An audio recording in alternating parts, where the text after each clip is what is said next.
The first thing the wife sees when she pulls up to the house as they're driving by. A lot of real estate investors miss that. They miss it because they don't understand it. They talk about the plumbing, the electrical, and nobody really cares. It's the first impression that means everything. The curb appeal. That's what sells the emotion. You're trying to sell emotion, right? So the house is a very emotional thing. Even before they get out of the car, gotta make or break it. I'd be doing all the work and he'd be collecting all the money. So in the head, I'm thinking there's got to be a better way. I've seen people put the wrong tree in the wrong spot and it grows up and it blocks the whole front of the house. You can't see the house. Blocks the windows, blocks the light. The landscaping is very undervalued in the real estate investment space. Like that can be your leg up. Like if you're building flipping houses, everybody has the same kitchens, the same tile, and the same, it's basically the same. Steve Griggs joins me here today, and you can find what his team is up to. Head over to SteveGriggsDesign.com. This is going to be a little different podcast because we're going to be talking about how landscaping is important to your investment property. I really appreciate your time here today, Steve. Glad to be here. A couple of things, Steve, that when I was researching a little bit, you really embrace your New York attitude and stuff on your socials. It's kind of neat to see. So was there ever a moment where your mindset made or broke a situation or a deal? I think people appreciate the honesty and the bluntness and, the type of clients we deal with are a little bit on the higher end and they don't want to be yes to death. They just want to hear the truth. And sometimes they have an idea and I'll tell them it's not a good idea and I'll give them the reasons. I've always embraced it. People appreciate it, especially here in New York. How about when it comes to your decision making, when it comes to your business itself, the no nonsense mindset? How does that play out? Works perfect. I'm the old school guy, right? So I'm going to tell you like it is. And then I'll never ask my guys to do anything I wouldn't do myself. I've done all aspects of the landscaping. Now we basically just design and implement the projects. Like the projects range from 100,000 and up, let's say, for a larger yard environment that we do. But, if you want to talk about real estate and investing and why landscaping is critical, like you said earlier before we hit record, it's the first thing the wife sees when she pulls up to the house as they're driving by. A lot of real estate investors miss that. They miss it because they don't understand it. They talk about the plumbing, the electrical, and nobody really cares. It's the first impression that means everything. The curb appeal. Yeah, I did mention that. We actually watched this happen where we were a little behind on a few things. And unfortunately, the landscaping is kind of like the period on the sentence for us. We typically do that as the last thing as we're exiting a property. And we've actually seen couples drive up and the wife doesn't like what she's seeing and they just won't even get out of the car. I think a lot of real estate investors underestimate the value of landscaping and actually what it costs to do it properly, right? I've seen projects where even on new home builds where the builder will go out to Home Depot, buy a bunch of plants, stick it in the front, and think it looks great. If you do have a smaller budget and it's carefully designed, I think you can get a lot of value from that. More properly designed project. It doesn't have to be the most expensive. It just has to be the proper placement of the plants, the right plants. The night light always adds a little wow to the factor. Like there's a lot of things that you can do that don't cost a lot of money that will give you a bigger impact. Well, could we go into some of that? Like what are some of the low hanging fruit? Some people that could implement that would have a huge impact. The grass, people like green grass. Like I've seen houses for sale. The grass doesn't look good. People like green grass. You can simply go out and buy a couple bags of, it's called Simple Green. You put it on the lawn with a spreader or like an iron. It greens up the grass really fast. Put a couple bags down, read the directions, soak it in with a sprinkle system. And like within a week, the grass is like bright green. Grass has to be mowed properly. People like that stuff. Flowers, they like to see flowers. If you're selling the house in the springtime, go get some nice flowers and put them all in front of your house. Get some containers, right? Some pots, put some flowers in it. That's what sells the emotion. You're trying to sell emotion, right? So the house is a very emotional thing. Even before they get out in the car, got to make or break it. That's a really interesting tip regarding the grass. That's something we haven't done regarding just getting things greened up like that. Green it up, trim everything nice and tight. People like things manicured and nice and neat. Have you noticed, like, we have a weed problem? I'm sure most people do in situations like that. Is that as much of an importance, or tackle that as well, or just try to get the lawn greened up? If it's covered in weeds, at least the weeds are green, right? If nothing else, at least get them green enough and mow it so it doesn't look like a bunch of weeds everywhere. But you can get a broadleaf weed killer, same thing in a bag that comes in, you put it on in the morning, and it kills the weeds. But I'm talking about quick green up, clean, neat, get some bags of mulch from the Home Depot and spread out some nice fresh mulch. Like a lot of guys overlook that. Easy stuff, cheap. You've been doing this now for over 40 years. How did you find your way into this business? Just started, looking for creative outlet, right? And then it started back when I was like 15, helping my dad trim bushes because he was in the construction industry in New York City back in the 70s when, New York City was broke. So he was taking to his clients and helping trim the bushes, right? And then so I just developed, but I'm really entrepreneur in it. As I saw, I'd be doing all the work and he'd be collecting all the money.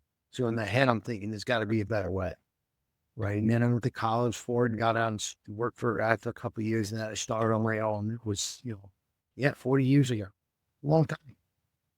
Your business evolution is pretty remarkable. I mean, you even have a coffee table book with like some of your big projects it's kind of, people can buy this book, but you really use it as a portfolio, if you will. Absolutely. Like if you're going to be going up against another landscaper, right? Same price, same scope of work, and they aren't deciding who they're going to hire. They're probably going to go with the guy who wrote the book. Well, I mean, you're likely working with some pretty sizable clients with sizable yards, with sizable budgets. Do you find that you have to spend a lot of time educating, or do you just they kind of give you the creative free rein on some of these big projects? With landscaping as opposed to interior of the house, the clients seem to understand the interiors more. They know about the kitchens, they know about the bathrooms, they know about the moldings. But when it comes to the outside, most of them are not very educated about it. So I need to educate them about it, about how properly designed landscape can increase the home value up to 20%. Especially since COVID, everybody wants a beautiful outdoor space, and we develop like outdoor offices and outdoor fire pits. So basically trying to expand the house, right? So if it's a 2,000 square foot house and we develop a beautiful outdoor living space, that's another 2,000. We basically double the size of their living space. That's really interesting, especially now with the economy the way it is. We're starting to see some property values coming down a little bit. So investors are trying to find ways to regain some of that value lost in the market. That landscaping could potentially earn back some of that loss that we're seeing in the property value. Yeah. So I think the landscaping is the only thing that appreciates in value, right? So if you have a neighbor next to your house, you plant a 4-foot tree, and over time it gets to be a 12-foot tree, you just basically blocked out all that house. And as the landscape matures and looks much fuller, it definitely increases the value. But you don't spend crazy amount of money. Well, if you develop a really well-designed backyard space, people really enjoy being the outdoor space. Yes, ways to call it. Everybody really wants that place that they can call their own. And you design it in such a way that they protect you emotionally, where it feels like it's part of their space. And when we design a project, you want them to make them feel like they're in that space. So that's a big part of our process. How much time do you spend with your client then, or even spend inside the house? You mentioned extending the house into the yard so it feels more cohesive, or maybe more of them. Like, is there a lot of inspiration you get from the client or the house itself? You could definitely go inside the house, see what type of furniture there are, see what type of window view they're looking at. Because when you're inside the home, you don't want to design from the outside in, you want to design it from the inside out. Like, is there a big picture window that they can look out and see a nice focal point? a nice, beautiful tree, a flowering tree. So you want to design it from all aspects. Don't just go out there with the blinders on. Try to walk through the house and see what the views, the vistas are going to be from inside out, as well as outside. Yeah. Some of these concepts sound so simple that I don't think we've ever taken the time to look out the main windows, especially out the back of the house, just to see what focal points, how this is viewed, because it's almost like a big picture frame. It's exactly the picture frame. And then what we like to do is the front door is always the main focal point from the outside. So what you want to do is you want to draw your eye towards the front door, whether it's a nice design front door, the color of the front door, and the corners of the house. You always want to frame it with larger trees, right? So the house is like a picture, like you said. You want to develop it from that perspective. I've seen people put the wrong tree in the wrong spot, and it grows up and it blocks the whole front of the house. You can't see the house, blocks the windows, blocks the light. Yeah, I was just going to ask you that, because one of the things that we do, especially in our area, is deal with a lot of foundation issues. That's how we're buying properties at a discount, is there's typically some sort of major problem. I can't tell you how many bushes or trees we've had to pull away from the house because they've overgrown and now they're infringing on sewer and foundation or what have you. Well, they need to get into the roof because the tree is dropping all sorts of weed and stuff in the roof. It rots over the winter. So the landscaping is very undervalued in the real estate investment space. Like that can be your leg up. Like if you're building flipping houses, everybody has the same kitchens, the same tile, and the same, it's basically the same. But if you can get that edge and a properly designed outdoors, I think that would give you a huge advantage when you're flipping a house. Just to remind everybody, we're talking to Steve Griggs, and you can learn more at stevegrigsdesign.com. You have quite the Instagram following there too, so make sure you find the relatable link there. I'll have that as a clickable link in the show notes as well. Sharing this episode with an investor friend goes a long way, and if you're watching us on YouTube, give us a like and subscribe.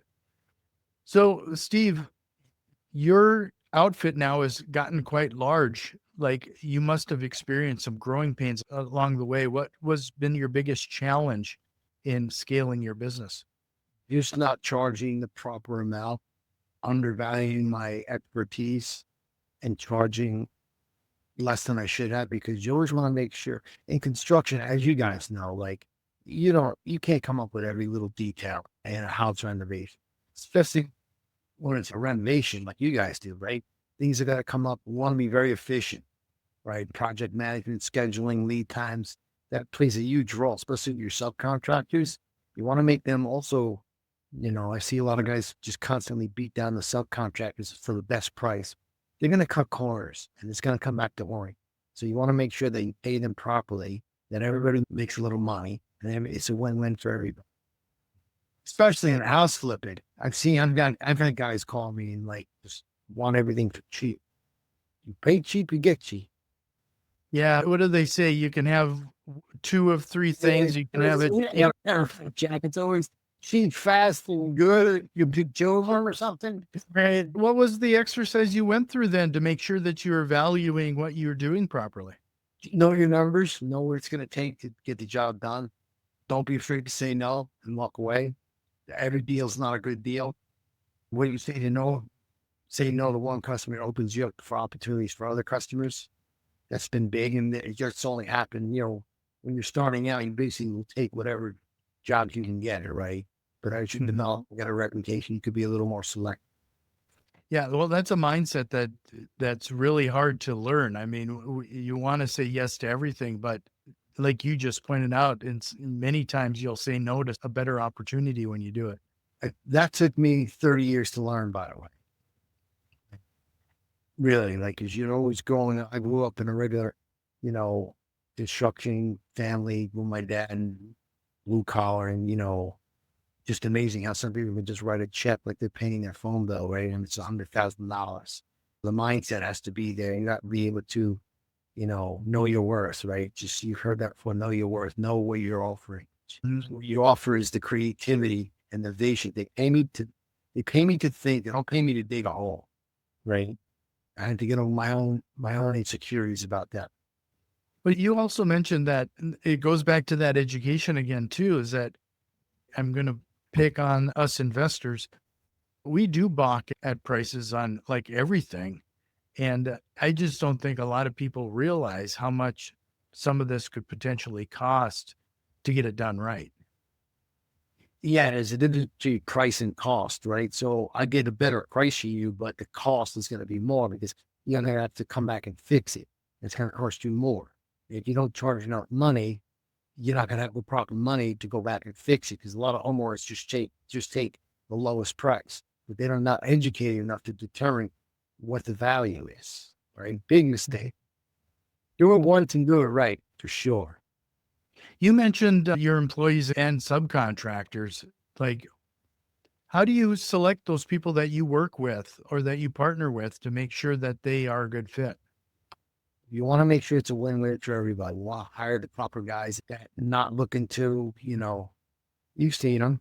They need all the money up front. You want to give them payment schedule based on milestones. And if they can't afford to fund the job, they're probably not a good fit, right? Because if something goes wrong, you want to make sure they're strong enough to come back and fix it. Getting the proper insurance and all that. But all big. I've seen people take the lowest contractor, no insurance. They pay them cash. All red flags. Red flags for sure. Well, I'm sure these people are also a reflection on you and as a company. So you really want to make sure that you vet them accordingly. Well, yeah, if I hire the proper guys, they can do the proper job and makes my job a lot easier. So I don't have to, fix a bunch of stuff that they got corners on just to get a better price. So and really it has to be a win-win for everybody. The subcontractors, the owners. I know you guys, when you flip a house, you're trying to get it done as cheaply as possible in a lot of cases, correct? Well, that's part of the game. That's part of the game, right? Yep. Smart about it too. You don't want to cut in the wrong elements, right? And you do it at a house. If you're doing a tile job, you want to make sure you do the right tile job. If it's a mud job, you want to make sure it's done properly because it's going to come back to you as the house owner, correct? Because you have to warranty it. Yeah. And you're absolutely right. It all comes to the feeling when it comes to these houses and the perceived value that people are getting right now. The houses that we spend a little bit more time on and do even the smallest amount of landscaping usually is the ones that will go first. See that? Prove it yourself, right? So, I guess it all depends on what you buy the house for and what you have to put into it to resell it, right? So you got plenty of money. And like you said, a lot of times the trees are growing by the foundation, the roots are cracking the foundation, they're into the sewer. That's because the guy who owned it before planted the wrong plant. Yeah, they went with whatever was inexpensive at Menards at that time, and that should be good enough. Yeah, it's just not the proper way. If you want to do it in a way where you set yourself up and you get a reputation for being able to get a good house, do the right job, and then sell it because your name is on it too. They don't want to know that Jack did a lousy job on my house, right? You want to be known as the good guy that can give people good bad. You mentioned, and I think this is something that isn't considered as often either, but part of the landscaping that you mentioned early on is the lighting. Like, could you talk a little bit about that? What is something there that people might be missing? I typically see, especially flippers, they'll go buy a 6-pack of the little solar lights and shove them in the ground. Oh, you're shaking your head. And It's like you did all this beautiful job fixing the inside of the house. And then you go to Home Depot and you get this pack of 6 lights for $59.99. Like that they just stick them along the wall. Where are you talking? You can actually go online, you can get low voltage lighting with LED light. If you properly position the light, it makes the house like really glows. You want to make sure that you don't see the light. You want to make sure you put the lights in the bushes on the corners of the house so it washes the wall, right? There's spotlights, there's well lights, there's focal point lights. You could just get the right material and give the house a nice look. Because people drive by your houses at night too to look at it before they even call the realtor. You want that house all the time. In the winter, especially because it's dark at 5 o'clock. yeah, well, especially in my neck of the woods, it gets dark early. gets dark early. If you have a beautiful spotlight on a tree that loses its leaves and has nice branching habits, and you shine the light rain and silhouettes against the house, it creates a dramatic effect. And that's what you're trying to create. You want to create emotion. That creates emotion as opposed to stick solar lights along the walkway and calling it light. Bro. So you suggest aiming a few things and being a little bit more strategic. It goes back to being more like positioning a photo. Exactly. So the house is the picture. So you want to show the picture in the most elegant way possible. Talked about framing the front door, putting flower pots on the front porch, highlighting the corners of the house with upright trees to frame the house. And then you exit those trees in the house with some nice strategically placed, inexpensive landscape lighting, and it just creates a whole different effect. It's just a little effort and a little knowledge will raise the value of the house. Even perceived value, right? You spent $500 on lights and perceived value of that can be $5,000. You don't know. They don't know what they don't know. Mm-hmm. All those little green grass, lighting, nice walkways. That's all stuff on the outside you want to create little outdoor little environments, right? Even a little fire pits. And the people like that. Little fire pit. They can see themselves sitting in the backyard with the fire pit. It's all part of selling the emotion of selling the house. They're not looking at the air conditionings and the plumbing fixtures behind the wall. It's what they see first, right? Mm-hmm. Cool, little expand high value. That's what you're looking for, right? Right. Low expense, create massive impact, massive value. So based on what I've said to you, like those lights that you're just talking about, can you go to Home Depot and find something like that to accomplish the goal? Or do you got to try to find something a little bit more? Home Depot lights are basically aluminum, right? And aluminum is very inexpensive, but it doesn't last very long because it just rots out. You want to go to like Volt.com. They sell solid brass fixtures. They have it all right there. Low voltage lighting I can do, and I'm not an electrician, right? Or anybody can do. You just wire it together. Now with the LED, you can put, years ago when they had the halogen, you can only put so many lights on a run, let's say. But with the LED, you can put like 20 lights on one run. You don't have to dig down 18 inches. You don't have to get it inspected. You just need a GFI outlet outside. Plug it in with a photo cell. They come on the lights when it gets dark and they can go off with the timer at any time you want. Especially where you guys are, where it's dark at 5. It's dark in New York too, dark and cold. Yeah. And when it's snow on the ground, it really looks beautiful. Yeah, that's really neat.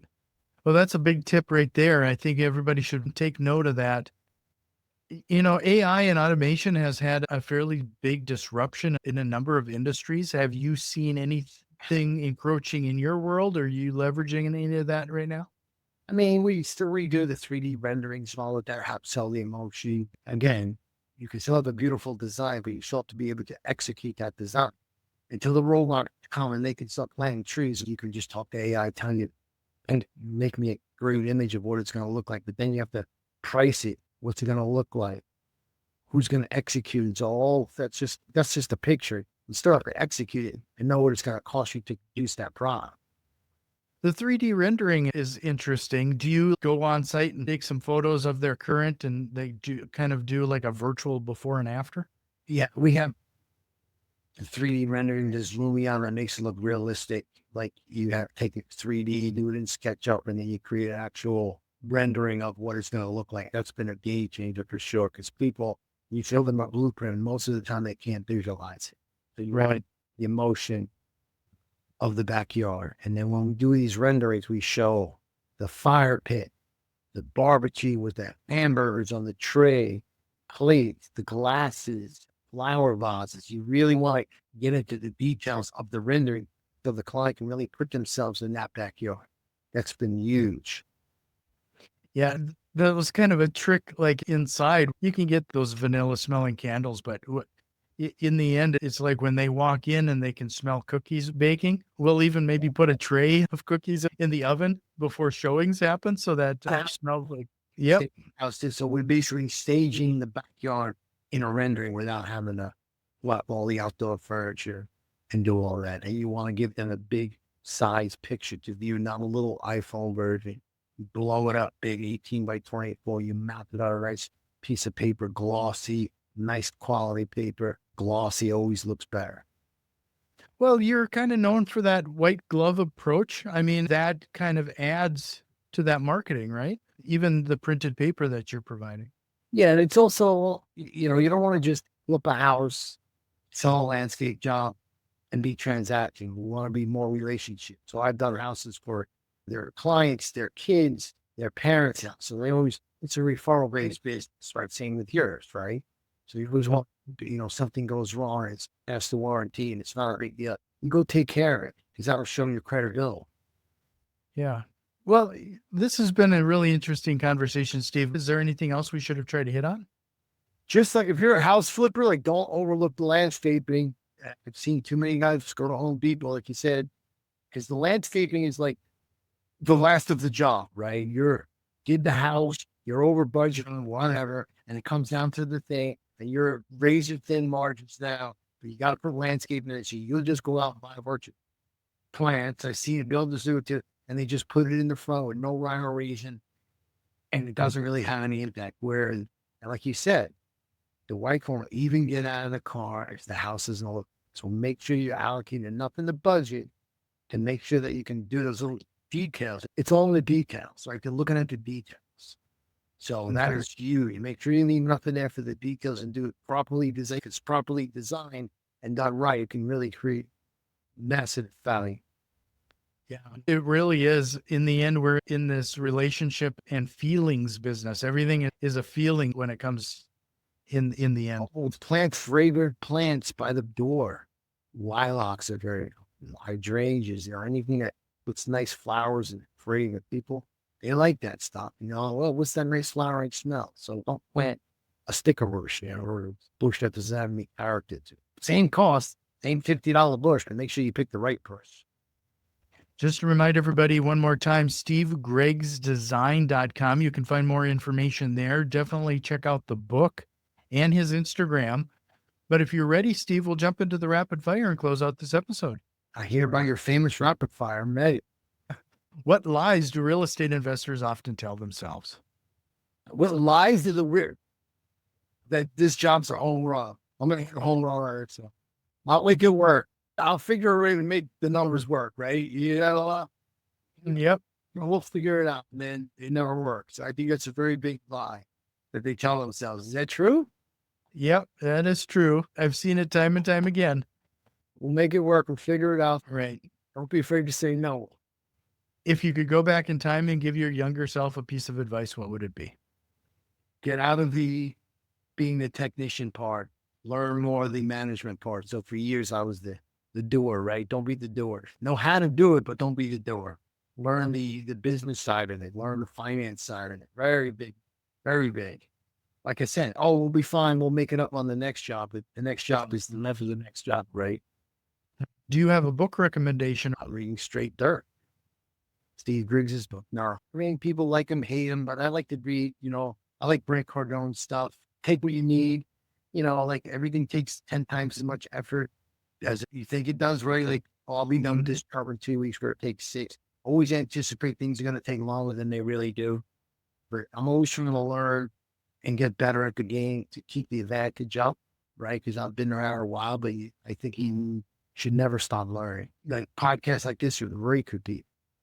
When I was starting out, it was none of this. What you're teaching here is great. People can learn a lot and they can save a lot of money and not make a lot of mistakes that we've all made early on, right?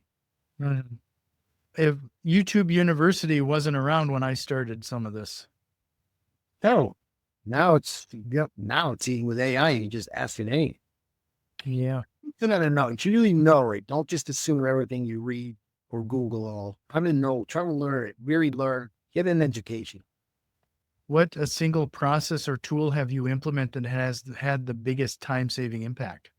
Oh, the iPad Pro. I get the big one because people like to see pictures. So we have the pictures on there and they're very clear so they can start visualizing this stuff. They go, what is that going to look like? And I just pull it up and there's nice photos of jobs that we've done and that products on. They can really see it. And it's just been such a game changer. Like if you're not mobile like that, forget it. And don't use your phone to show clients what things look like. It's terrible. I've seen guys show the client the phone, you can't really see it. Get the nice big iPad. Yeah, it is kind of an investment. And then with the pencil, you can draw and do everything you need to on there too, I suppose. They'll use a product called Company Cam. It's like a photo share, a photo app that you can log all your progress pictures in, and then you can draw right on it, and then you can send it to your people in the field, because a lot of times the contractor's in the field and you can show them the picture. Like, hey, fix this molding, which molding? You show them a picture of it, draw it, make these miters a little bit better or whatever. That helps a lot. Yeah. We use Basecamp to communicate. They use WhatsApp a lot. We have a lot of, I'm sure maybe you do too, but in New York, a lot of Spanish workers. So that communication is crucial. Mm-hmm. Critical. They use Google Translate and all, but most of the time, the pictures tell everything. You have a nice picture of what you're trying to do. Yeah. Apple, that was one of those things that kind of surprised me on their, there's rumors, I'm wearing AirPods right now, but they claim that with the next release, like you mentioned Spanish, if somebody's speaking you in Spanish, you can hear the translation in real time. Is that Apple that I've never figured out how to use it, but. Well, I really appreciate your time, Steve. This was fantastic. It was really fun to talk to you. Again, it is SteveGriggsDesign.com. Hope you consider coming back again sometime. This was really fun, and it was great to meet you. Anything I can help out with, Sam, any questions, hit me up for sure. You DM me, but yeah, I think they're missing some of that little details of it. They're just trying to get in there, flip the house and get out. It's the details, the little things, flowers, little detail I discussed earlier. They want to sell the house as quickly as possible. You don't want to spend a lot of money. It's not a lot to have green grass, little flowers, little detail. That's what you want to get to the wife. She's the one. How are you going to get to her? Be like neat and clean in order. That's her nest. So you want to think of it from a woman's standpoint. No, I really appreciate it. Great insight. Thank you again. I hope you'll consider coming back again. Anytime, Jack.